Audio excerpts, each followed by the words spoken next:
In September this year, a retired tech billionaire in Taipei, white-haired and bespectacled, called the island's media to a press conference to tell them he was pledging 1 billion Taiwan dollars, 28 million pounds, $32 million, to create a civilian army.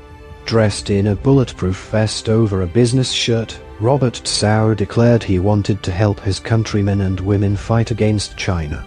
The aim was to train up 3 million civilian warriors, a seventh of the population, in 3 years. Office workers, students, shopkeepers, parents could all learn to pick up a gun. He wanted 300,000 sharpshooters. The task was ambitious, he acknowledged, but he vowed it could be done. He brandished a picture of a fresh Taiwan identity card, something he'd reapplied for after renouncing his Singapore passport. He wasn't running away, he said. And he wasn't scared. I think as long as people are in Taiwan, they will be willing to defend their country. They are not afraid of Chinese military aggression, he told the BBC a few weeks later. Born in China but raised in Taiwan, Mr. Tsao created the United Microelectronics Corp semiconductor company, making his fortune in an industry the island is now globally known for. As a businessman, he had many dealings in China. An ardent student of history, he has been a high-profile voice in policy debates for decades. In 2007 he championed the idea of a referendum on unification with the mainland. But he is now among an increasing number of Taiwanese who feel they need to prepare for a possible invasion. Xi Jinping is set to enter a third term as Chinese Communist Party, CCP, leader, something that has not happened since the rule of the first communist-era leader Mao Zedong. Achieving what Mr. Xi calls reunification with Taiwan would seal his legacy. His decade in charge has seen huge modernization and expansion of China's military capability. The People's Liberation Army, PLA, has increased activity around the Taiwan Strait, the 160 kilometers, 100 miles, body of water between the island and the mainland. Such activity has barely stirred the Taiwanese public, accustomed over decades to Chinese saber-rattling. But Beijing's crackdown on Hong Kong in 2019 shattered some of that complacency. Pro-China voices had long held Hong Kong up as an example of what Taiwan could be if it united with China, another example of one country, two systems, where democracy could be retained.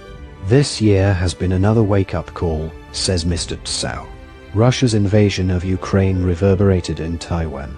In August, cross-strait tensions reached their highest point in decades when U.S. House Speaker Nancy Pelosi visited Taiwan. China responded with a forceful show of war drills. It wasn't just a show of intimidation. Beijing got to rehearse how exactly it might attack Taiwan, analysts said. More than 100 aircraft, 10 destroyers and support vessels operated around Taiwan for over a week. China sent submarines and aircraft carriers, fired dozens of missiles. For Mr. Tsao, this was the tipping point. He had already started seeing the ruling Chinese Communist Party as a mafia, a crime syndicate disguised as a national government. I wanted to show my commitment. I thought I would be encouraging to many people, and other business people or leaders who might follow, he said. The billionaire also pledged money to develop military drones, critical to Taiwan's porcupine defense strategy. Taiwan spends 2% of its GDP on its defense budget. The US has sold it $23 billion, 21 billion pounds, worth of weapons since 2010, including $6 billion since 2020 alone. But China is spending at least 15 times more. Beijing commands the world's largest navy, and the PLA has more than 2 million salaried soldiers and 500,000 more in reserve. So Taiwan is focusing on asymmetric defense.